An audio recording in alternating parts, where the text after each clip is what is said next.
La primera pregunta que quiero hacer es general. Cualquiera la podría contestar. El panel ¿cuál es el título del panel? Del consumidor. Del consumidor. Ustedes han oído hablar de que el derecho del trabajo es el derecho del trabajador, o el derecho penal es el derecho del reo, o el derecho del arrendamiento es el derecho del inquilino. Tal vez en la práctica en alguna medida lo sea, pero el derecho pretende ser una rama objetiva, puede ser proteccionista, puede ser de orden público con cláusulas inderogables, pero no es el derecho del consumidor. Por lo menos en América del Sur la tendencia es llamarlo derecho del consumo, igual que el derecho del trabajo es el derecho de la relación jurídica trabajo, no el derecho del trabajador.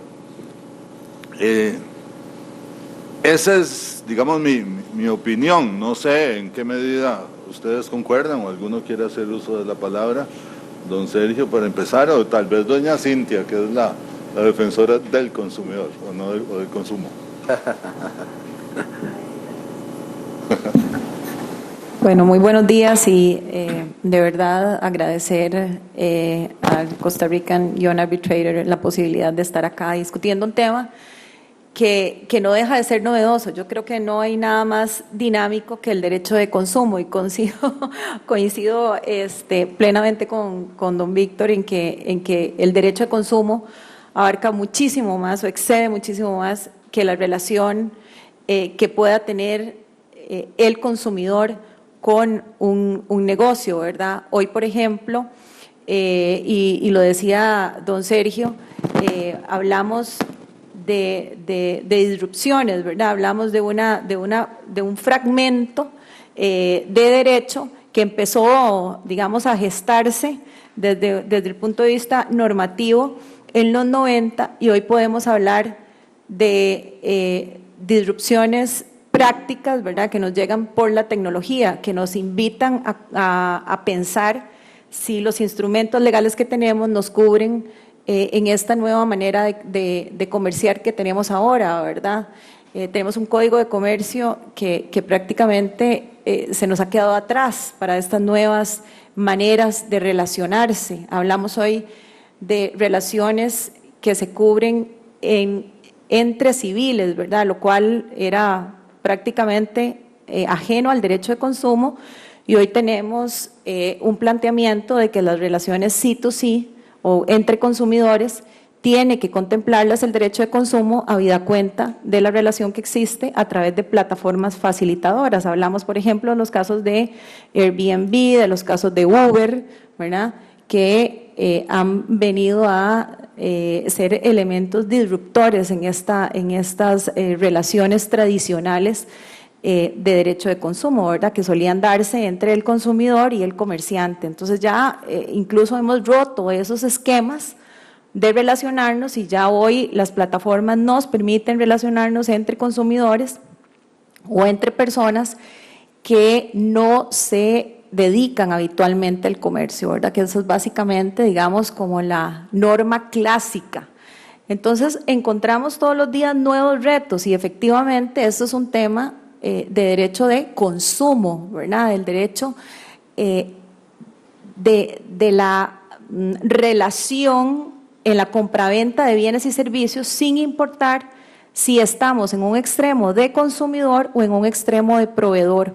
Hoy ambas o todas, digamos, estos sujetos activos en el derecho se entremezclan. Yo puedo ser consumidor a la vez proveedor de otro, puedo simple y sencillamente ser facilitador, puedo ser distribuidor y consumidor a la vez. Entonces ya aquellas tal vez piezas muy monolíticas ya no existen en la manera de relacionarse hoy. En una misma relación puedo ser proveedor, distribuidor, puedo ser consumidor a la vez y hablamos de nuevas maneras en donde definitivamente habida cuenta de que cumplimos 20 años ya de emisión de la ley, nos permite plantearnos la necesidad no solo de reformas regulatorias, sino de ir ajustando también todos los mecanismos que facilitan. Hoy hablábamos en la introducción de que este es un tema que de cara al comercio o al sector financiero deberíamos plantearnos, ¿verdad? Bueno, en sector financiero es donde tal vez se da muchísimo más este avance. ¿Por qué? Porque hablamos de banca electrónica primigeniamente, pero hoy estamos hablando de pagos por cercanía, estamos hablando de monedas electrónicas, estamos hablando de dinero que ya no es el dinero tradicional que solíamos tener en una cuenta, ¿verdad? Sino que estamos hablando de moneda electrónica que nos permite las relaciones entre consumidores, entre sujetos digamos, de derecho que normalmente no son cubiertos, digamos, o tradicionalmente no eran cubiertos por el derecho mercantil. Entonces sí que podemos hablar de un derecho de consumo que está en expansión y que, habida cuenta de la tecnología, nos coloca, digamos, en un nuevo reto de hasta dónde regular, porque también el tema de la tecnología no la podemos regular, el tema de la tecnología no se puede detener en cuanto a su crecimiento, pero cómo asegurar que los derechos mínimos de las personas que participan en estos mercados puedan ser debidamente tutelados. Muchas gracias, Cintia. Aló. Don Sergio hizo referencia al tema de la responsabilidad objetiva y nos recordó que la propia jurisprudencia ha tenido una evolución en relación con el tema del hecho de la víctima. Por ejemplo, en materia de fraudes informáticos, cuando la propia víctima descuidadamente entrega su clave o PIN. Es interesante ver que también ha habido una evolución en esta materia en relación no solo con el hecho de la víctima, sino también con el hecho de un tercero. Sabemos que la responsabilidad objetiva se puede excluir por fuerza mayor, hecho de la víctima o hecho de un tercero. En esos casos no hay responsabilidad objetiva. Pero se han dado muchos casos donde el hecho cuya responsabilidad se ha atribuido posteriormente al comerciante es de un tercero, y me refiero concretamente a los estacionamientos, por ejemplo, o al caso del asalto del Banco de Monteverde, o a los daños en el hotel, ¿cómo se llama este hotel aquí por el puente Juan Pablo II? San José Palacio. Unos daños en el estacionamiento causados por un tercero, por supuesto, a una persona que ni siquiera era huésped ni consumidor del hotel, sino que llegó solo a buscar a un amigo. Vean la amplitud, consumidor en el sentido tradicional, pero ya el hecho de ubicar su vehículo en el estacionamiento del hotel le permitía que entrara en la categoría de consumidor, y el hotel fue condenado, ¿verdad? Entonces el punto es parece razonable, pero ¿hasta qué punto es contra leyem lo que la jurisprudencia actual, don Sergio? ¿Usted qué cree? Porque la ley es muy clara, el hecho de un tercero la excluye. ¿O podría pensarse en que había una obligación especial del banco o del estacionamiento de cuidar y que esa fue la que se incumplió? Pero sí, entonces ya sería subjetiva si hablamos de una obligación. Sí, quizás es uno de los puntos más polémicos sobre el tema y lo hemos planteado en infinidad de casos en la sala. Tenemos otros en curso, pero creo que la sala todavía no ha puesto una línea adecuada, porque efectivamente don Víctor menciona varios casos y hay otros tantos, ¿verdad?, que nos llevan a cuestionarnos si efectivamente traspasamos la línea de lo que queríamos, invadiendo aspectos que cambian todo el sistema, y creo que la sala debe de empezar a remozar esos criterios. Y me voy a referir a los ejemplos que puso don Víctor de manera general como para hacer un criterio objetivo, hablando de responsabilidad objetiva.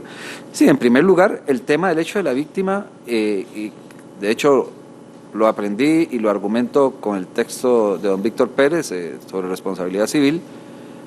La sala lo admitió en el primer caso que recuerdo nuestro, en aquel famoso caso de un automóvil, un camión que atropella a una niña. La niña estaba detrás del camión, detrás de las llantas del camión, y en ese la sala reconoció el hecho de la víctima. No obstante, hubo un caso reciente el año pasado que también dirigíamos, donde el padre, dueño de un supermercado, pone a una niña de 4 años a acomodar unas Coca-Colas, una caja de Coca-Colas que habían transportado desde San José hasta Guanacaste, Santa Cruz, y la caja, bueno, lo que dice la demanda y lo que quedó demostrado es que la niña estaba acomodando las botellas en el enfriador, con el movimiento, aunque nosotros trajimos un físico matemático que dice que eso es improbable que suceda. No obstante, la sala dijo, aunque pudiera haber una negligencia del padre, porque nadie pone a una niña de 4 años a acomodar Coca-Colas, ni pone a trabajar a una niña de 4 años, hay una responsabilidad objetiva derivada del consumidor. Y lo interesante en ese caso es que precisamente nosotros cuestionábamos porque ella no era consumidora, ni el padre era consumidor porque él tenía un supermercado, era un contrato de proveeduría, digamos desde la perspectiva de los artículos 2 y siguientes de la ley, y eso condujo a una paradoja bastante interesante. La demanda se plantea bajo un tipo de responsabilidad, la sentencia de primera instancia absuelve bajo otro criterio de responsabilidad, ya no contractual, decía ellos, y dice la sentencia de primera instancia que se condena por responsabilidad objetiva contractual. Esa no me la sabía, entonces no la argumentamos. El Tribunal de Apelaciones condena por otro tipo de responsabilidad contractual, y finalmente llega a la sala y dice que están equivocados el abogado, el juez de primera instancia, el Tribunal de Apelaciones, y la razón correcta de la condena es consumidor. De manera que este y muchos otros ejemplos, el tema de la inversión de la carga de la prueba, que nos lo recetaron como en 3 casos, hasta que finalmente la sala se dio cuenta, por algún planteamiento teórico también, que no era posible invertir la carga de la prueba.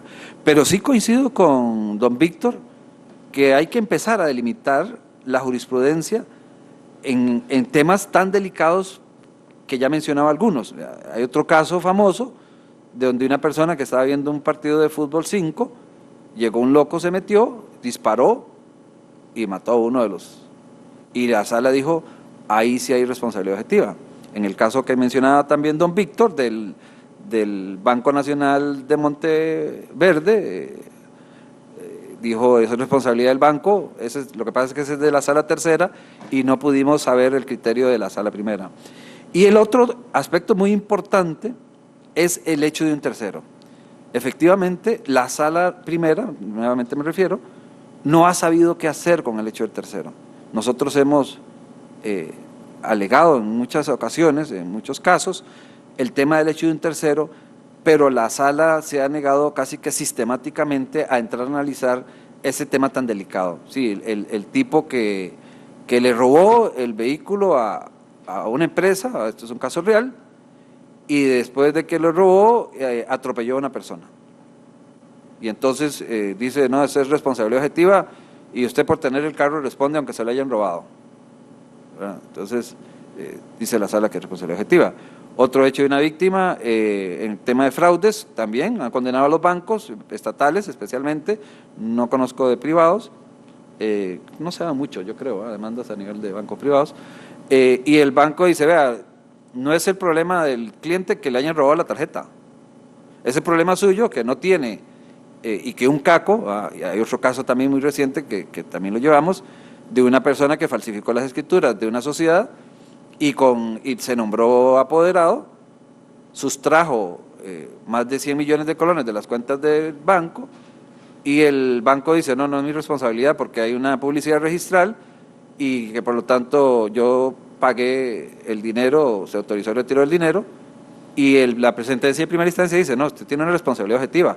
No es culpa tampoco del cliente que le hayan falsificado las escrituras y que usted no tenga los mecanismos adecuados para prever que le pueden falsificar las escrituras, le pueden falsificar la firma del cheque, le pueden falsificar los códigos de acceso. Viene el pillo, lógicamente un experto, cambia los registros de firmas y al día siguiente, falta de malicia indígena del banco, el mismo día en la tarde, va a otro banco, saca una parte y al día siguiente saca la mayor cantidad de dinero en ventanilla. Entonces, efectivamente, para concluir, hay que hacerse un replanteamiento de esos temas, todo el tema de la prueba, todo el tema de la legitimación, todo el tema del hecho de la víctima, todo el tema del hecho de un tercero, e incluso hay otro tema que a mí me preocupa mucho en la práctica, que es el nexo causal y la extensión del daño. O sea, creo que hemos exagerado en muchas ocasiones a contemplar una ruptura del sistema en esos dos temas también, que donde la sala no ha tenido la oportunidad al menos de hacer los planteamientos teóricos adecuados como para poderlos rebatir o estar uno, por un tema de seguridad jurídica, claros cuál es esa tesis.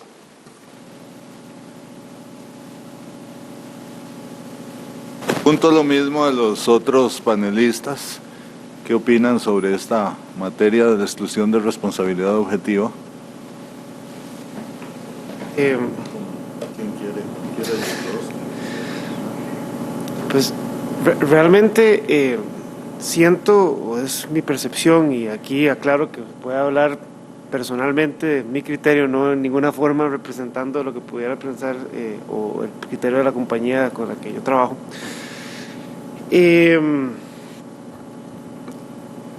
A mí me preocupa un poco en general la situación que se está dando en materia de consumidor, en parte producto a la ley que existe hoy en día, en parte producto a la falta de claridad en relación con algunos criterios, como este de responsabilidad objetiva.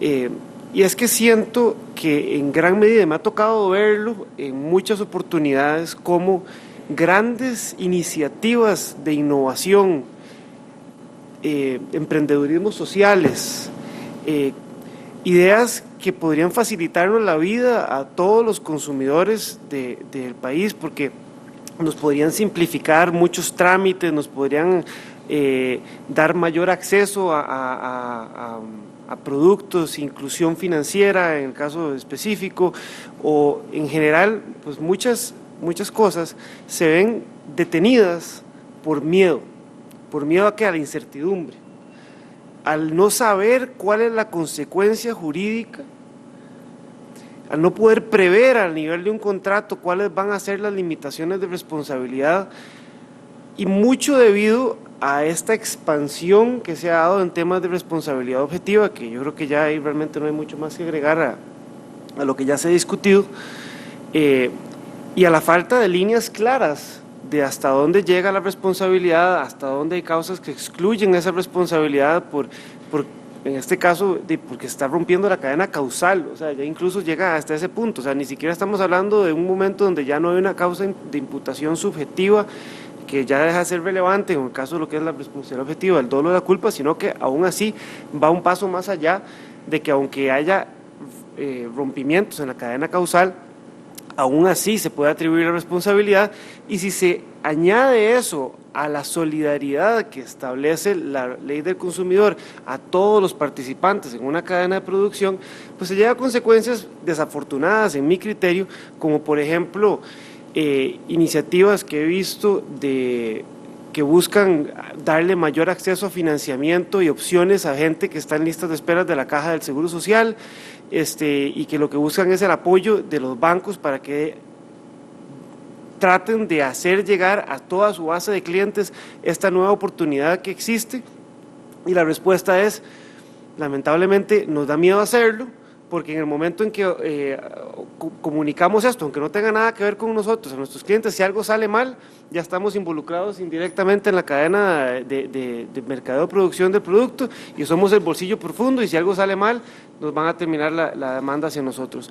O cuestiones que uno dice, bueno, estamos actuando, estamos tomando decisiones de negocios partiendo de 1, 2, 3 o 4 o 5 pillos que pueden haber por ahí, en perjuicio de una gran población que se podría haber beneficiada, y el análisis económico del derecho, el costo-beneficio, se queda a veces un poco atrás.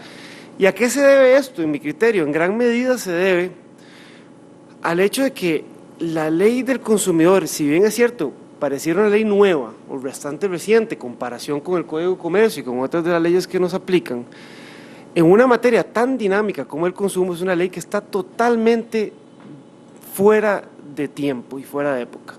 Y les voy a dar unos cuantos ejemplos. 1995. Yo en ese momento tenía 15 años. Sí, me acuerdo perfectamente que conectarse a internet era una locura. O sea, era carísimo, número uno, por megabyte, había que dejar a la casa entera sin teléfono.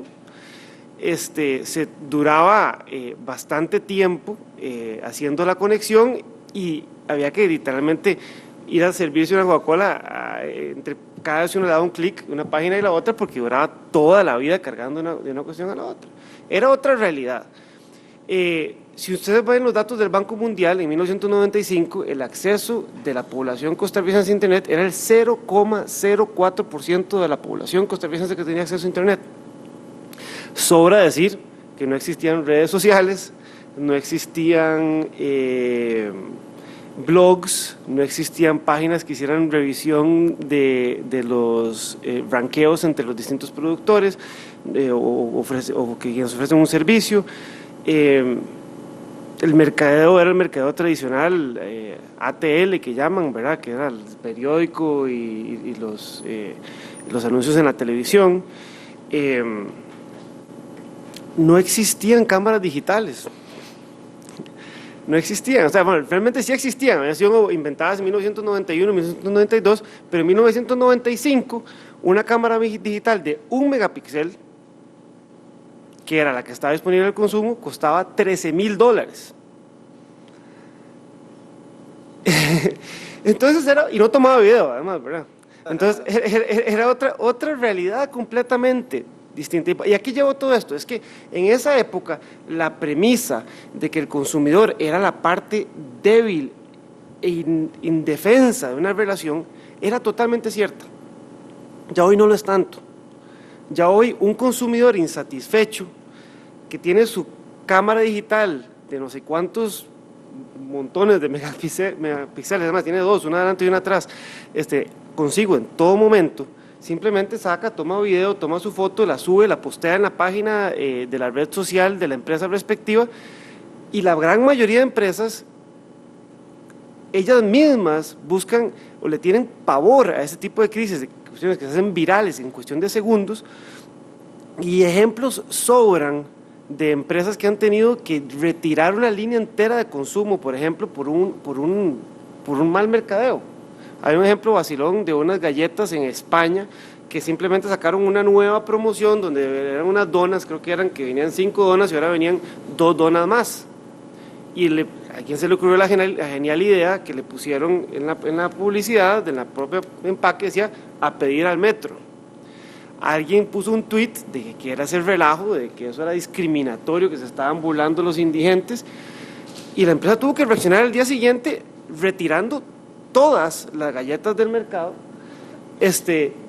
pidiendo una disculpa pública, y la reacción del público fue aplaudir eso. Dijeron, bueno, la verdad es que actuaron, qué bien, qué empresa más responsable. Y otras empresas que han tomado la opción de simplemente ignorar al mercado o esa reacción diciendo que esto es una tontera, más bien han recibido reprimendas que han terminado con despidos del CEO de la empresa. Entonces, es una realidad, el consumidor está empoderado hoy en día de una forma muy diferente a la que estaba en 1995. Y entonces, y ahí quisiera también el criterio de doña Cintia, aprovechando que realmente pues estas oportunidades se dan poco, siento yo que muchas de las cosas que llegan hoy por hoy a la Comisión del Consumidor probablemente serían resueltas de una forma distinta y la misma empresa tendría una gran anuencia de resolverlas y de incluso aprovechar y capitalizar la oportunidad de enmendar su error. Otro ejemplo, como el fresco sirope, exactamente. Y es que se han dado casos, o sea, y es que la oportunidad está, o sea, toda crisis es una oportunidad. Un ejemplo bastante vacilón es un caso de Domino's, en Estados Unidos. A un tipo llega y le llega una pizza y le llega con exceso de queso y la tapa pegada. Y el tipo llega, que es una tontera, bueno, pero el tipo llega, abre la caja y dice, esto es un relajo, le toma una foto, esta pizza está horrible, y la postea en la red social de Domino's.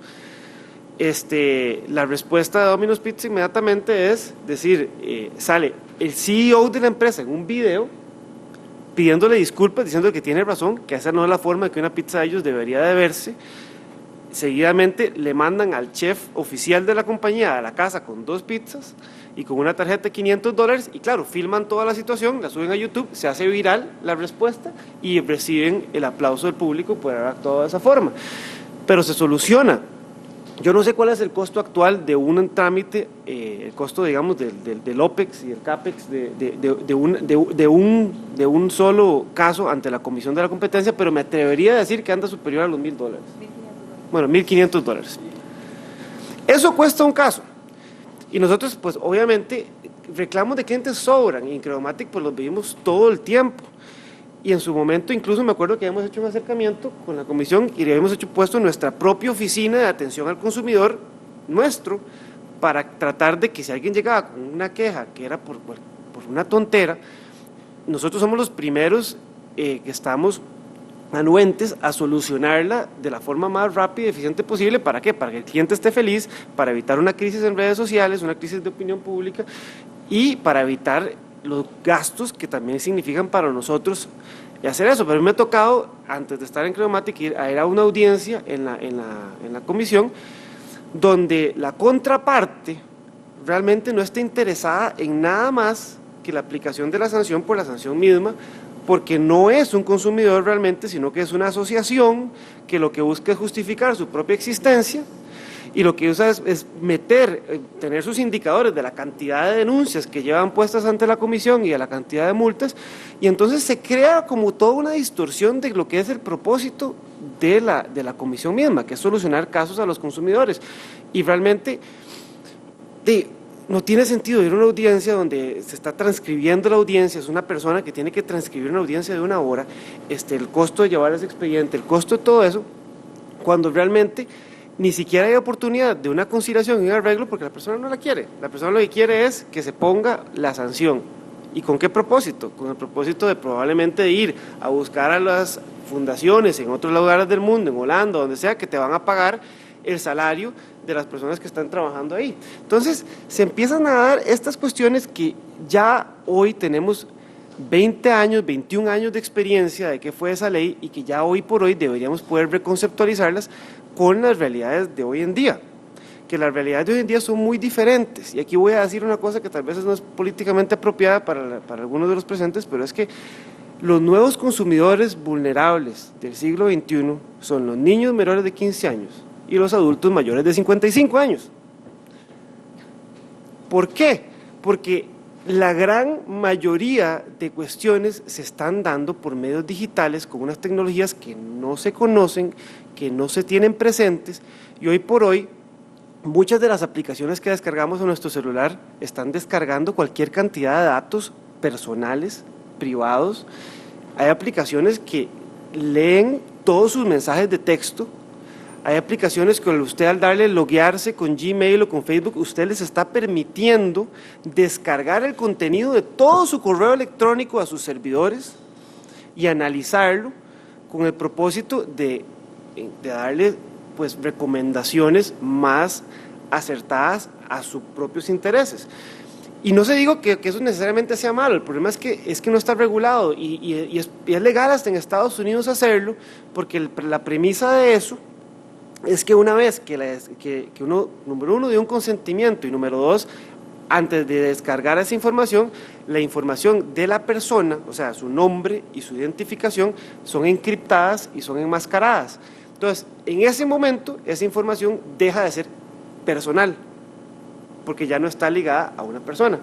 Y como no hay ningún ser humano que esté revisando eso, sino que es un motor de inteligencia artificial que ya tiene las características y las capacidades de entendimiento del lenguaje hablado y del lenguaje escrito, puede sacar conclusiones acerca de sus preferencias, acerca de su estilo de vida y retroalimentar al dueño de la aplicación con información agregada que ahora sí se puede ver resuelta no en información de su correo electrónico, sino en un tema ya muy general, como a esta persona le gusta hacer ejercicios, le gusta comer sano, le gusta el pavo, no compra mariscos en un supermercado, digamos, si fuera un tema así, pero tiene sus pecaditos, le encanta el vino y le encantan los quesos y le encantan las nueces.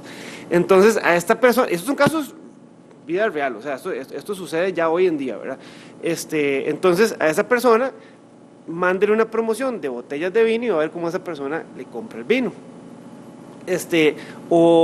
Y pueden, porque realmente lo que salen de estos motores de inteligencia artificial es interesantísimo y no necesariamente es algo, de nuevo, que sea malo. El tema es que hay riesgos implícitos muy serios de si ese tipo de información está siendo utilizada por personas que no buscan darte opciones de comerciales hechas a tu medida, sino que lo que están buscando es engañarte con un producto que es un software gratis, que lo que hace es, no sé, hacer una linterna, una cuestión así, y que te pide una serie de permisos que una persona ni siquiera sabe lo que se puede hacer con eso y no se los lee, no los fija, deja que esa aplicación o no se fija, por ejemplo, en que hay una aplicación que es una calculadora y esa calculadora resulta que está tomando el 15% de la memoria de tu teléfono. Pues no es una calculadora, ya hay algo raro, ¿verdad?, en esa aplicación, mejor la elimino. Entonces, de nuevo, hay una serie de temas sofisticados que no son todas las personas las que lo manejan, que muchas personas no están conscientes y que son los retos nuevos a los que nos enfrentamos los consumidores. Y entonces tal vez me salí un poco de la pregunta, pero divagué bastante, pero que es que creo que hay grandes retos, creo que nuestra legislación está bastante desactualizada, que ya es hora de que con base en la experiencia que tenemos, con base en otros temas que también hay, como el problema de los contratos de adhesión, que la verdad es que nuestro código actualmente tiene una norma demasiado grosera, creo yo, demasiado burda, que dice que cualquier cláusula limitativa de responsabilidad que esté en un contrato de adhesión es nula. Eso no tiene sentido, perdón, pero eso no tiene sentido. O sea, no se puede pretender que en una economía dinámica cada cliente vaya a negociar su contrato uno por uno y no sea un contrato de adhesión. Y hay limitaciones en un contrato de adhesión que tienen una razón de ser y tienen una justificación y no por lo tanto son abusivas. No digo que deba permitirse cualquier cosa en un contrato de adhesión, pero hay cierta razonabilidad que tiene que existir ahí. En fin, no sé si ya me excedí. No, interesantísimo. Este último tema da para mucho más. De hecho, en la práctica hay muchos contratos de adhesión desde hace 100 años que tienen cláusulas que limitan o excluyen la responsabilidad. No podemos pensar, por ejemplo, en una póliza de seguro que no tenga la exclusión de que el acto fue doloso, por ejemplo. No podemos pensar en una póliza de seguro que no tenga limitaciones, algún tope de responsabilidades es el que está asumiendo el asegurado. Y nadie ha pensado nunca en que sean inconstitucionales las pólizas de seguro. Incluso en los tratados internacionales en materia de derecho marítimo y aeronáutico, siempre ha habido topes indemnizatorios, si le pierden una maleta, si hay un accidente, cuánto por pasajero, cuánto por kilo de carga como tope, salvo que usted haya hecho una declaración y salvo que usted tal otra cosa y ya requisitos adicionales.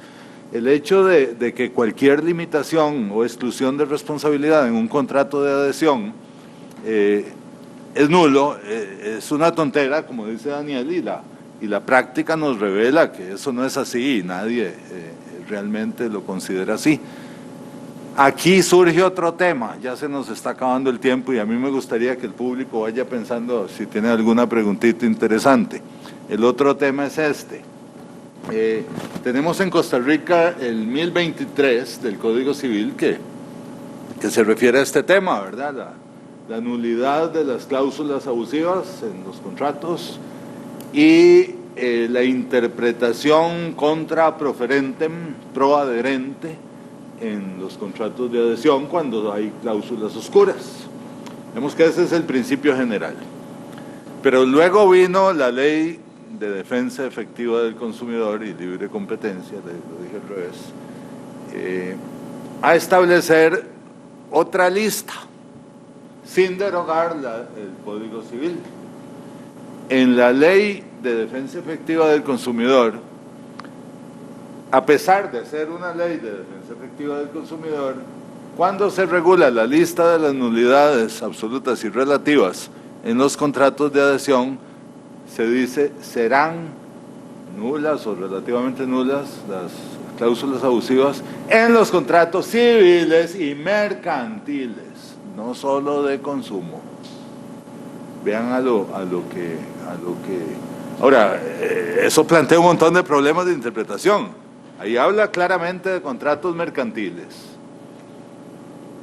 Un exportador de camarones costarricense que envía camarones por medio de una naviera a Barcelona, con contratos de adhesión, los conocimientos de embarque marítimo son contratos de adhesión. Podría pedir la aplicación de la ley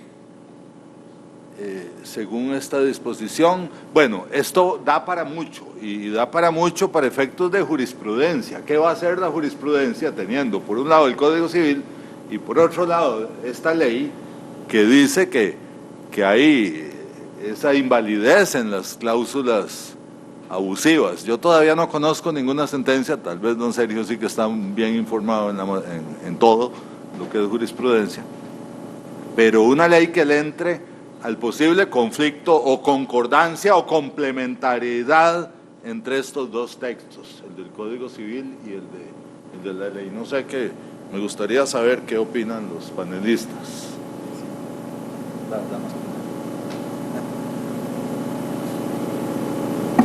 Bueno, a mí me parece, a pesar de que el campo en donde yo trabajo obviamente no valora cláusulas abusivas, es decir, en sede administrativa no existe la posibilidad de disponer una nulidad de cláusulas abusivas en contratos de adhesión. Lo cierto del caso es que a mí me parece que la ley como tal está propuesta muy amplia, sin embargo, no he visto un desarrollo jurisprudencial adecuado de esto. Es decir, el grado de avance, por ejemplo, que ha mostrado la jurisprudencia en materia de responsabilidad objetiva, no es, digamos, correspondiente con un grado de desarrollo de la jurisprudencia en materia de anulación de cláusulas adhesivas. Tal vez ha sido, digamos, tímida nuestro sistema judicial en responder este tipo de casos, y tal vez se deba también a que no existe una defensa efectiva en términos colectivos. Es decir, nuestro sistema no se ha decantado por acciones colectivas, que es donde realmente tiene validez el tema de una nulidad de una cláusula en un contrato de adhesión, porque anular las cláusulas en contratos de adhesión uno a uno no tiene ningún sentido. Es decir, va el consumidor A, anula la cláusula para él, viene el consumidor B y anula la cláusula para él, pero la cláusula sigue existiendo y ahí está en el contrato, ¿verdad? Entonces eso es un sistema que lo que hace es cansar, digamos, al consumidor en aras de judicializar todos los casos, cuando el derecho de consumo lo que pretende es todo lo contrario, es decir, que se canse menos el sistema y tratar de tener una protección generalizada. Entonces me parece que esa es una trampa del mismo sistema. El no tener una protección colectiva hace que el sistema de anulación de cláusulas abusivas, digamos que no sea útil para los efectos prácticos, ¿verdad? Distinto es cuando yo tengo una acción colectiva, puedo anular la cláusula y eso afecta a todo el grupo. Entonces ahí sí estamos hablando de una protección y una tutela efectiva, pero quizá por eso, desde mi punto de vista, digamos, se ha desarrollado muy poco. El sistema cansa, es un sistema, digamos, en ese sentido perverso, porque invita a las personas a anular uno a una las cláusulas y no permite, digamos, una verdadera cobertura para todos los del grupo. Habrá que ver con la reforma, digamos, al Código Procesal Civil, que tiene un articulito ahí que habla de la defensa colectiva, al cual yo le tengo, digamos, mucha fe, aunque no está desarrollado, y procesalmente hay que desarrollar ese tema porque no es tan fácil, ¿verdad? El tener un sistema con acciones colectivas es diferente, pero habrá que ver cómo se desarrolla ese tema de la defensa colectiva de intereses, a ver si acaso avanzamos un poquito más, porque el derecho de consumo precisamente tiene ese norte, ¿verdad?, de la posibilidad de poder defender a todos los que se encuentran en una misma situación y que esa defensa sea efectiva. Hablamos de defensa efectiva, ¿verdad? Bueno, ¿cómo poder hacer efectiva una defensa si estamos resolviendo los casos uno a uno? Eso de ninguna manera es viable. Muchas gracias, doña Si me permitís. Sí, yo quiero hacer, ¿verdad? Sí, un par de acotaciones muy puntuales. Me allano a doña Cintia, lleva las de ganar siempre en todo caso. Aquí me voy a allanar también. Sí, yo creo que son tres factores muy importantes. Y primero, para contestar la pregunta de Víctor, sí, ha habido casos sobre el tema de anulación de cláusulas de adhesión, especialmente en materia contenciosa. Hay varios precedentes. Muy pocos, hay 3 casos. Y de los 3, 2 lo perdieron, 1 lo ganaron, pero al final la sala anuló la parte precisamente del efecto económico y la parte del efecto colectivo o supraindividual de la pretensión. Digamos, para contestar tu pregunta, ¿satisfecho? Muchas gracias. En materia civil no existen precedentes. Existe un caso bastante interesante, también otro caso contra Coca-Cola, donde la demanda establecía como pretensión que se sacara del mercado todas las botellas de vidrio, porque era el que le había metido la que se le había quebrado la botella.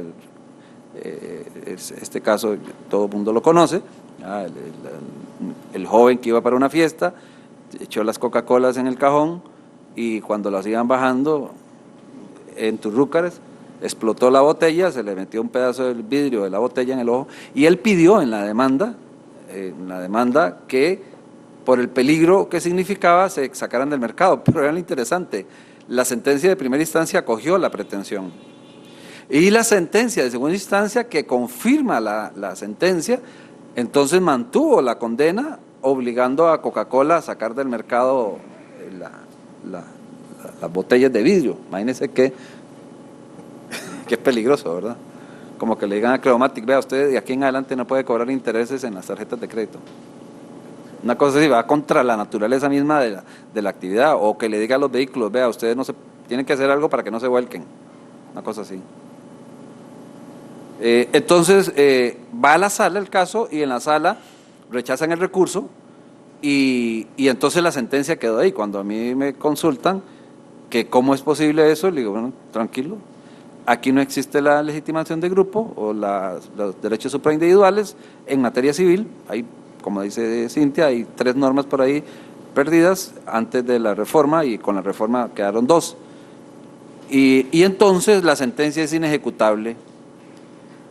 Es inejecutable, no puede surtir efectos. ¿Cómo obligar en una acción, mal utilizado el término porque aquí tengo estudiantes míos de teoría y de procesal, entonces, pero cómo extender una acción individual, entendida en términos correctos, a un derecho supraindividual? Eso no es posible. Y es por esa razón que en el proyecto del Código Procesal Civil, desde sus primeras versiones y en la última que finalmente salió, iba todo un capítulo de intereses de grupo o derechos supraindividuales. Ese capítulo se eliminó por presión política, hay que decirlo, las cosas hay que decirlas como son, no hay que decir no hay que tratar de esconder las cosas. Se eliminó por presión política, porque se tenía temor de que abrir la legitimación individual histórica, clásica, a la legitimación supraindividual podría poner en riesgo muchos de los aspectos económicos, políticos e inclusive sociales de nuestro país. Yo no creo eso, pero en todo caso se eliminó. ¿Cómo va a quedar con el nuevo código? No creo que vaya a mejorar mucho porque de hecho hay dos demandas en este momento planteadas en materia civil, de organizaciones de consumidores. Y precisamente una de las defensas, la semana pasada recibimos una notificación de uno de los casos de esos, la sala, basado en el precedente del contencioso, dijo, vea, ustedes no obtienen legitimación de grupo para reclamar indemnizaciones económicas. Vean qué interesante. Entonces, como dice doña Cintia, tener que obligar al consumidor o al ciudadano demandar individualmente ante una ausencia absoluta de la figura de la legitimación supraindividual, evidentemente estamos llamando a la condena crónica de una muerte anunciada a la figura. Yo creo que eso no va a cambiar. Muchas gracias, don Sergio. Antes de ir cerrando este panel, quiero hacer un reconocimiento. Aquí está presente con nosotros don Roberto Iglesias. Don Roberto fue alumno mío en 1973. Pero luego nos hicimos muy amigos y empezamos a colaborar en asuntos de arbitraje, y en 1980 estábamos reunidos en un seminario con un peruano que nos vino a hablar del tema, y a su César Guzmán Barrón, y César fue el que trajo prácticamente como Melquiades a Macondo el hielo, ¿verdad? Trajo el arbitraje a Costa Rica, por lo menos ahí fue donde empezó la cosa. Roberto, y recuerdo que Alberto Pauli también, y yo, y no sé quién más estaba ahí. Entonces empezamos a planear, pero ¿por qué en Costa Rica cero? Porque lo que había era el Código de Procedimientos Civiles que era las listas de árbitros de la Corte, y una cosa rígida que nunca funcionó, ¿verdad? Había un arbitraje cada 15 años. Oigan, uno cada 15 años. Entonces Roberto Alberto y yo pensamos, bueno, hagamos algo, y empezamos a movernos en la Cámara de Comercio. La Cámara no nos dio mucha pelota en aquel momento. Entonces pensemos, hagamos nuestra propia corte de arbitraje privada. ¿Te acordás que íbamos en esa dirección? Y cuando la Cámara vio que nos empezaron a caer arbitrajes ad hoc, entonces como que se apuraron y hicieron el reglamento, y hicieron el centro de arbitraje de la Cámara, y nos pusieron en la lista de árbitros. Entonces se nos apaciguó la idea de tener nuestra propia corte de arbitraje. Pero bueno, es una idea que todavía para los Young Arbitrators puede también funcionar, ¿verdad? Antes de cerrar, quiero darle oportunidad a don Roberto porque lo he visto así, con una cara como de querer opinar algo en las distintas intervenciones, y yo creo que algo tendrá que decirnos. Micrófono. Así es, cantaba con vía libre.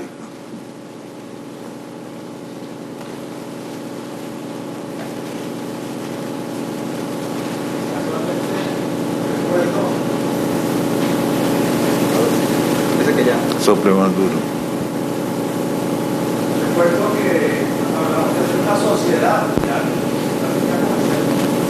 y habíamos invitado estaba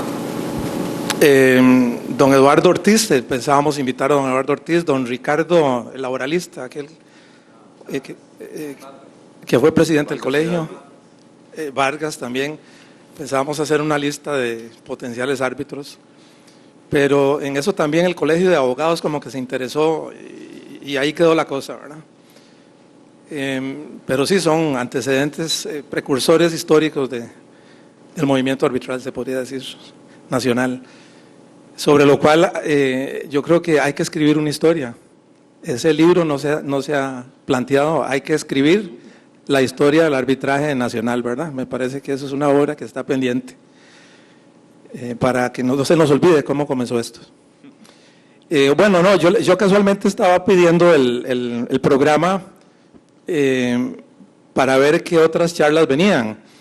Y ahí noté que habían varias charlas sobre el tema del arbitraje de consumo. Entonces, preferí no plantear acá ese tema propiamente, pero tal vez sí me atrevería a mencionar algo desde el punto de vista que sí se tocó acá del contrato de adhesión, porque ha habido algún pronunciamiento de la Comisión del Consumidor y que genera alguna preocupación, y es la renuncia a la jurisdicción ordinaria dentro de un contrato de adhesión, ¿verdad? Es la sumisión a un arbitraje, algo así como una cláusula arbitral adhesiva, no sé si se podría llamar así, pero digamos que, ¿cuál sería la posición de ustedes considerando, pues, si eso es una cláusula abusiva?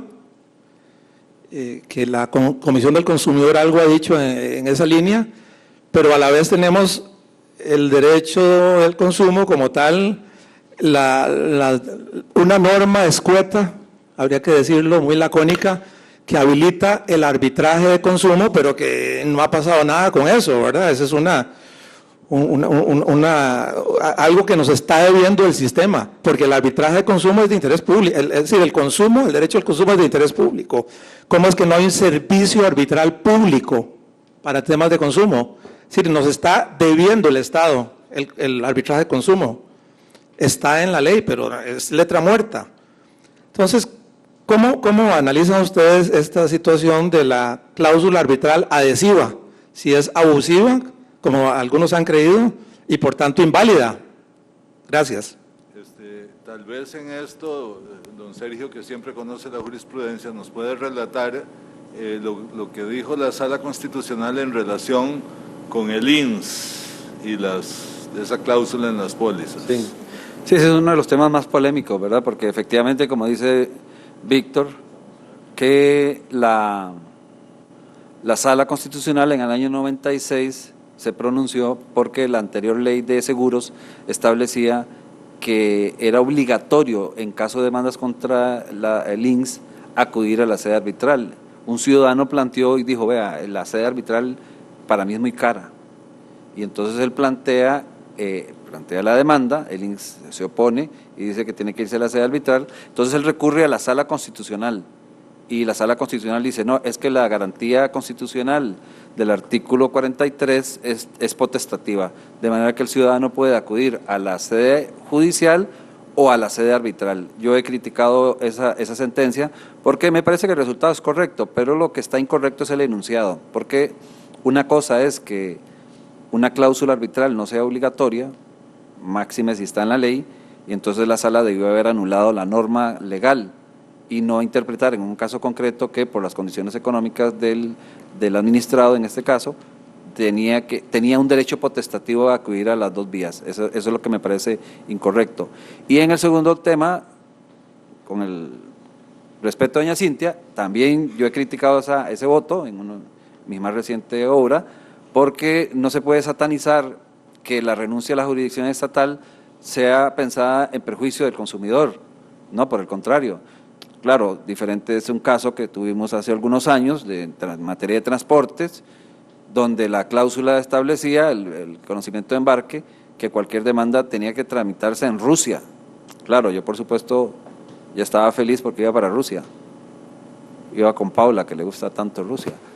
Pero ¿quién iba a ir a litigar a Rusia? Me parece que el criterio de la comisión no está basado en elementos objetivos, porque habrá supuestos, sí, por supuesto, si una empresa pone que cualquier demanda se tramitará en Holanda, también habían otras de transporte, porque ya tenían las aseguradoras su sede, eso no tiene ninguna importancia. Si son entre dos nacionales, un consumidor nacional y una empresa extranjera o que tiene filial o domiciliada en Costa Rica o operación en Costa Rica, a mí me parece que sería abusiva que diga tendrá que irse a México, a Miami o a Estados Unidos, ¿verdad? Ahí tal vez sí podría ser porque tenemos dos valores en la misma escala, que es el consumidor protegido constitucionalmente y el derecho al arbitraje, que según la Sala tiene rango constitucional, cuando anuló precisamente las interpretaciones que se estaban dando en materia de representante de casas extranjeras, que no permitían el arbitraje en esa materia, ni nacional ni extranjero.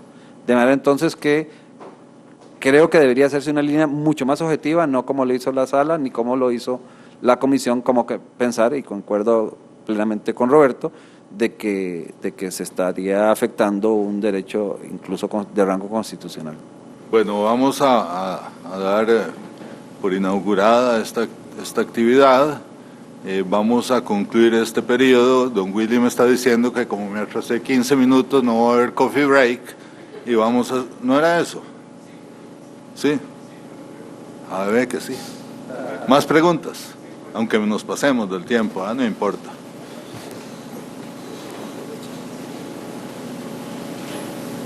¿Alguien tiene preguntas que quieran ponerle directamente al panel?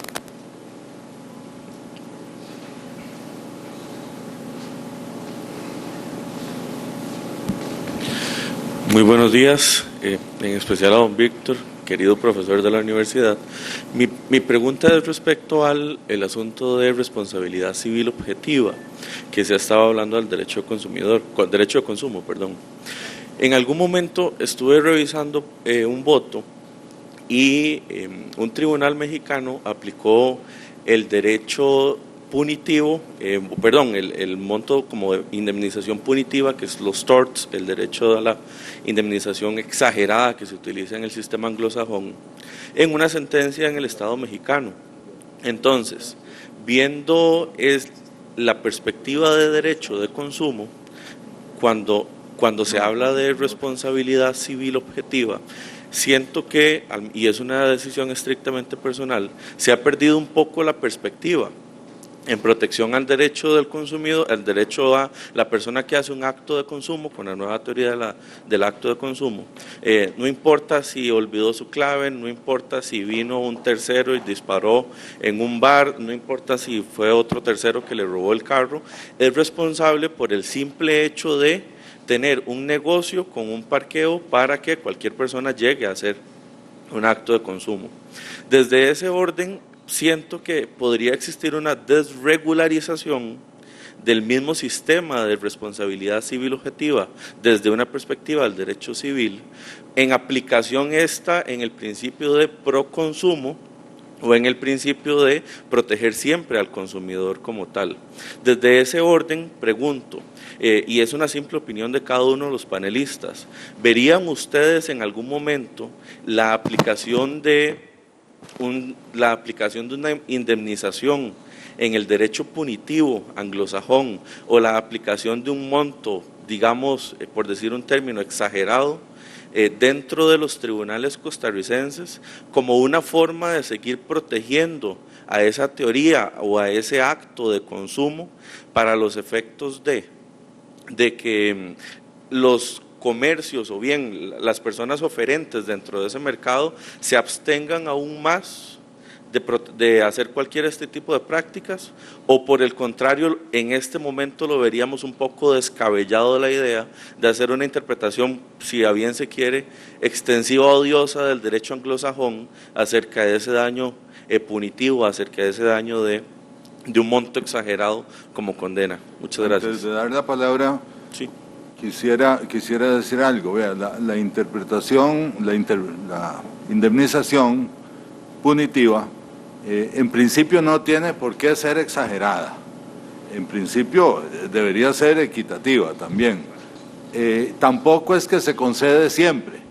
Solo un 10%. Se concede en casos muy especiales. Por ejemplo, se concedió en aquel caso de los trabajadores bananeros esterilizados, cuando logramos demostrar en Texas y en California que los acuerdos de enviar el nemagón a las fincas del Valle de la Estrella, de Guapiles, etcétera, que fueron tomados por Dole Company, Del Campo y Shell, se hicieron con conciencia de que iban a dañar la salud de miles de personas. Ya se sabía, claro. Ya se sabía, había estudios de las empresas y hubo logramos demostrar con un acuerdo de junta directiva de unas reuniones de esta gente que en esa reunión se tomó en consideración el daño posible que iban a incumplir, y entonces con el análisis de costo-beneficio dice, nos sale más barato pagar las indemnizaciones y esterilicemos a quien venga.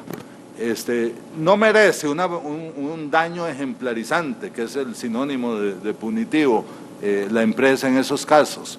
Yo sí estoy de acuerdo en la indemnización punitiva, no estoy pensando en indemnizaciones exageradas, inoportunas o injustificadas, solo que en Costa Rica cero desarrollo, ¿verdad? Pero a nivel normativo podríamos proponer algo. Don Daniel lo veo con ganas de decir algo al respecto. Es que el tema de los daños punitivos en Estados Unidos es muy interesante, porque no es exactamente así. O sea, hay casos que efectivamente es cuando hay un wanton disregard, dice, es una desconsideración absoluta que en esos casos aplica, pero también aplica en muchos otros casos y sí puede llegar a ser excesiva porque se toma como referencia el patrimonio del actor que causó el daño. Entonces, es con base, si te atropelló Michael Jordan, te pegaste la lotería, básicamente, porque ojalá viniera Justin Bieber borracho y te atropellara, porque lo van a condenar en daños punitivos de millones de dólares, definitivamente. Entonces, pero, ¿qué es lo que pasa? O sea, sí, efectivamente hay casos en los cuales uno dice, bueno, definitivamente se podría justificar.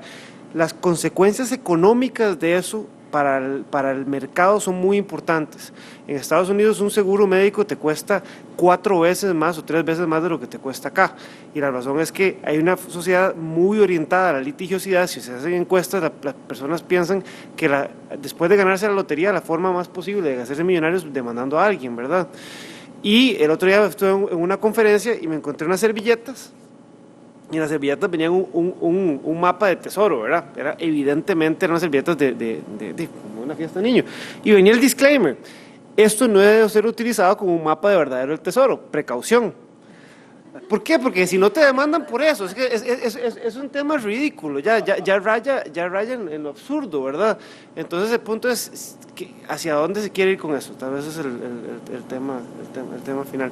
Y llamo, tal vez aprovechando de conclusión final, porque ya no dará tiempo, los invito a que cuando se examine o si están pensando de cómo se debería regular o cuál es la regulación del futuro, es muy interesante toda la discusión que se ha venido dando en relación con la economía conductista, economía conductual, psicología cognitiva, como mecanismo de paternalismo libertario, lo llaman, de una forma adecuada de aprovechar los sesgos racionales que tenemos todos los consumidores y que los mercadólogos los vienen explotando desde los 50 para hacer una regulación del consumidor orientada no a prohibir ni a ignorar el hecho de que hay consumidores con preferencias distintas y que pueden haber opciones que para algunos parezcan que son inapropiadas, pero otros simplemente las quieran optar, pero sino para utilizar los conceptos de arquitectura de la decisión como una forma adecuada de regular el tema de consumidores. Es un tema muy, muy interesante, hay mucho en YouTube y en Google, todo que pueden leer al respecto o escuchar al respecto, y los invito porque realmente es un tema muy, muy interesante y apasionante. Además tal vez yo quisiera aquí robar un espacio. Primero porque me queda un tema, digamos, sin responder con respecto al arbitraje y ciertamente sí quisiera hacerlo. En el tema del arbitraje, así para ser muy puntual, la Comisión ha estimado que digamos, ese principio de la voluntad se ve viciado cuando la cláusula arbitral en contratos adhesivos es impuesta, ¿verdad? Y he encontrado otros casos en donde no es impuesta, es decir, luego del contrato de adhesión viene una cláusula arbitral y en ese caso no forma parte del cuerpo, es decir, hay maneras de hacerlo y hay maneras en donde definitivamente está mal hecho, ¿verdad? Porque es parte del cuerpo del contrato de adhesión y ahí se viola el principio que hasta nuestra ley de resolución alterna de conflictos tiene, que es el principio de voluntad, ¿verdad? Como parte necesaria del acuerdo compromisorio. Entonces, hay formas en donde es más feliz, digamos, la cláusula arbitral, hay maneras en donde definitivamente es desgraciada, ¿verdad? Entonces, en esos casos es donde la comisión ha dicho, bueno, esta cláusula está mal puesta, ¿verdad? ¿Por qué? Porque le niega, digamos, el acceso a justicia gratuita, bajo el principio de gratuidad que tiene la Comisión Nacional del Consumidor. Eso por un lado. Lo otro es que la ley, que me parece que es una ley, digamos, que es cierto que necesita sus retoquitos, ¿verdad? Porque el comercio avanzado, la ley sí fue muy novedosa. Es una ley que es antes de la ley RAC y habló ya de conciliación y de arbitraje. Entonces, en sede administrativa existe la posibilidad de acceder a mecanismos de resolución alterna de conflictos. Daniel lo decía, digamos, con los bancos nosotros tenemos mecanismos muy ágiles, casi que son de negociación a distancia, ¿verdad? Son mecanismos súper ágiles y permiten terminar quejas antes de que sean denuncias, ¿verdad? Antes de que, digamos, nazcan como denuncias, e incluso a una denuncia darle un trámite de conciliación, lo cual nos acorta también el costo transaccional de cada una de esas denuncias, ¿verdad? Es decir, de $1,500 estamos hablando de $200, estamos hablando de una cosa totalmente viable, ¿verdad? Para que el Estado la maneje. Y un 65% de las denuncias ante la Comisión Nacional del Consumidor se concluyen en la vía de conciliación. Sin embargo, la ley también dispuso la posibilidad de tener mecanismos de arbitraje, pero no creo, y por lo menos leyendo el artículo, pareciera ser que ese no es el espíritu del legislador, que lo haya querido desde el Estado. Lo que quiere es propiciar que existan más árbitros. Es decir, no tener un tribunal arbitral, porque ya tiene un tribunal administrativo, sino propiciar que exista una lista de árbitros que resuelvan situaciones de consumo. Y déjeme decirle que en la historia de la Comisión Nacional del Consumidor, porque estoy ahí casi desde el inicio, una persona ha llegado a inscribirse como árbitro. ¡Una! Entonces, o sea, hace falta, y eso también pues es tarea para los más jóvenes, ¿verdad? Me parece que hace falta que surja desde la parte privada, ¿verdad? Árbitros de consumo. Me parece que eso es un buen momento para que pues tengamos muchísimo más en ese sentido. Y después a manera, digamos, de conclusión general, a mí, y tomando lo que Daniel dice sobre comportamiento del consumidor, a mí me parece que hay cosas que se pueden regular y hay una nueva tendencia también a que existan buenas prácticas de autorregulación. Y yo creo que hay sectores sumamente ordenados de la economía que pueden autorregularse. Y los manuales de autorregulación hoy son una excelente tendencia. ¿Por qué?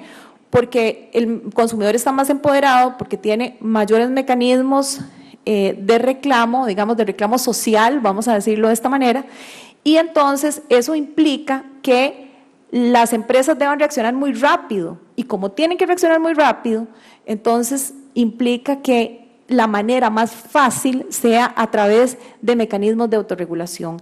Y esto sucede muy bien en el área financiera. Por supuesto que hay que tener un piso de regulación, pero para mejores prácticas la autorregulación es una excelente herramienta y reditúa muy bien para el consumidor. Así que me parece que también ahí lo dejo, porque en propuestas de manuales y de códigos de autorregulación estamos todavía, por así decirlo, en pañales.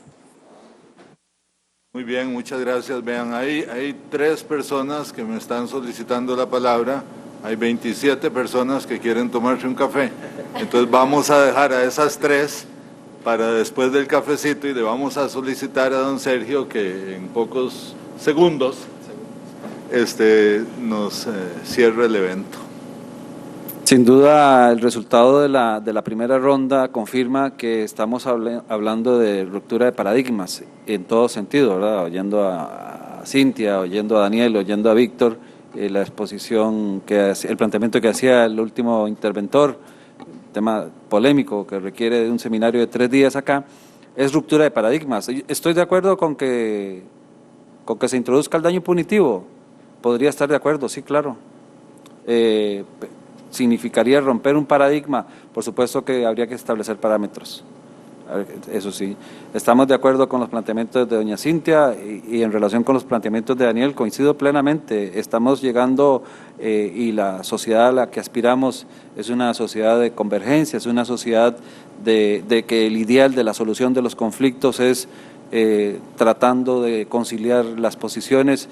Cultural y antropológicamente estamos predispuestos a seguir conviviendo como seres humanos, y esa significa replantearnos desde el punto de vista sociológico, desde el punto de vista cultural y desde el punto de vista hasta antropológico la sociedad que queremos para el futuro, y sin duda este es un gran tema donde nos desafía a introducir esos retos, replantearnos todos los conceptos, y nuevamente agradecer y felicitarlos por la iniciativa del tema muy polémico, que involucra a expertos de diferentes materias, y yo estaba con dudas de que íbamos a poder convivir plenamente los cuatro, pero logramos sobrevivir, y felicitarlos a ustedes también por la resistencia.